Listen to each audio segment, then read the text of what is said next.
श्री स्वामी समर्थ. मिथुन राशी 1 ते 30 एप्रिल. मासिक राशी भविष्य. नमस्कार मित्रांनो, अमृतवाणी या चॅनलवर तुमचे मनःपूर्वक स्वागत आहे. एप्रिल महिना मिथुन राशीवाल्यांसाठी थोडा संमिश्र आहे बरं का. कधी खूप छान तर कधी थोडा विचार करायला लावणारा. पण तुमचं खास वैशिष्ट्य काय आहे माहितीये?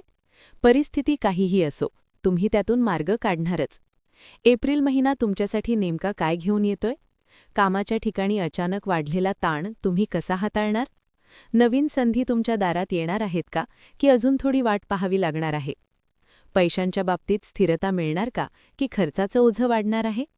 अडकलेले पैसे परत मिळतील का, की अजून थोडा संयम ठेवावा लागणार आहे? प्रेमाच्या नात्यात गोडवा वाढणार, की छोट्या गोष्टींवरून गैरसमज निर्माण होणार? तुमच्या मनातल्या भावना तुम्ही व्यक्त करू शकाल का, की त्या मनातच दडून राहणार आहेत?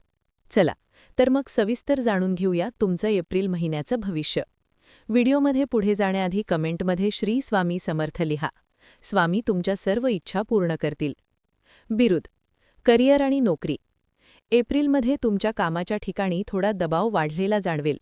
कामाची जबाबदारी वाढेल आणि काही वेळा हे माझ्याच वाट्याला का असा प्रश्न पडेल. पण खरं सांगायचं तर हीच वेळ तुमचं कौशल्य दाखवायची आहे. वरिष्ठ लोक तुमचं निरीक्षण करत असतील, त्यामुळे छोट्या छोट्या गोष्टींकडे लक्ष द्या. एखादं काम सुरुवातीला अवघड वाटेल, पण जसजसं पुढे जाल तसतसा आत्मविश्वास वाढेल. महिन्याच्या मध्यावर एखादी चांगली संधी मिळू शकते, जसं की नवीन प्रोजेक्ट किंवा प्रमोशनची चर्चा. पण लक्षात ठेवा, संयम खूप गरजेचा आहे. घाईत निर्णय घेतला तर नंतर पश्चात्ताप होऊ शकतो. जर तुम्ही नोकरी बदलायचा विचार करत असाल तर एप्रिलचा शेवटचा आठवडा थोडा अनुकूल आहे. पण आधी सगळं नीट प्रस्थापित करूनच पाऊल टाका. आर्थिक स्थिती. पैशांच्या बाबतीत हा महिना जपून चालायचा आहे. सुरुवातीला खर्च थोडा जास्त होऊ शकतो. घरासाठी, कुटुंबासाठी किंवा एखाद्या अचानक आलेल्या कामासाठी. तुम्हाला वाटेल की पैसा येतोय पण टिकत नाहीये. त्यामुळे थोडं नियोजन करणं खूप गरजेचं आहे. महिन्याच्या दुसऱ्या भागात थोडं स्थैर्य येईल. एखादं जुनं अडकलेलं पैसे परत मिळू शकतात किंवा एखादा छोटा अतिरिक्त उत्पन्नाचे स्रोत सुरू होऊ शकतात. गुंतवणूक करताना मात्र डोळे उघडे ठेवून करा. कोणाच्याही बोलण्यावर लगेच विश्वास ठेवू नका. जास्त नफा या मोहात पडू नका. प्रेम आणि नातेसंबंध. प्रेमाच्या बाबतीत हा महिना थोडा भावनिक असणार आहे. तुमच्या मनात खूप गोष्टी असतील, पण त्या सगळ्या व्यक्त करणं कठीण जाईल. जर तुम्ही रिलेशनशिपमध्ये असाल तर पार्टनरसोबत छोट्या छोट्या गोष्टींवरून वाद होऊ शकतात. पण हे वाद मोठे होऊ देऊ नका. थोडं शांत राहून समजून घेतलं तर सगळं ठीक होईल. एकटे असणाऱ्यांसाठी एप्रिलमध्ये एखादी खास व्यक्ती भेटण्याची शक्यता आहे, पण लगेच भावनिक होऊ नका. थोडा वेळ घ्या. कुटुंबात मात्र वातावरण चांगलं राहील. घरच्यांचा सपोर्ट मिळेल आणि काही वेळा त्यांच्यासोबत घालवलेला वेळ तुमचं मन शांत करेल. घर आणि कुटुंब. घराच्या बाबतीत हा महिना बराच सुखद आहे. घरात एखादा छोटा कार्यक्रम, पूजा किंवा समारंभ होऊ शकतो. कुटुंबातील एखाद्या व्यक्तीशी आधी काही गैरसमज झाले असतील तर ते आता दूर होण्याची शक्यता आहे. तुम्हीही थोडा वेळ घरासाठी द्या. फक्त काम आणि काम असं न करता कुटुंबासोबत हसत खेळत वेळ घालवा. घरात काही बदल करण्याची इच्छा होईल, जसं की सजावट, नवीन वस्तू घेणं, पण खर्चाचं संतुलन राखा.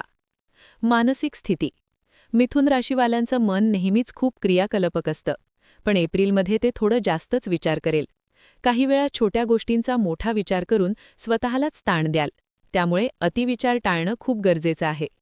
ध्यान, योग किंवा थोडा वेळ स्वतःसाठी काढणं खूप फायदेशीर ठरेल. महिन्याच्या शेवटी तुम्हाला स्वतःबद्दल एक नवीन स्पष्टता मिळेल. मला नक्की काय हवंय याचं उत्तर सापडेल. आरोग्याच्या बाबतीत थोडी काळजी घ्यावी लागेल. विशेषतः थकवा, डोकेदुखी किंवा झोप न येणं अशा समस्या जाणवू शकतात. तुमची दिनचर्या थोडी बिघडलेली असेल, त्यामुळे ती सुधारण्याचा प्रयत्न करा.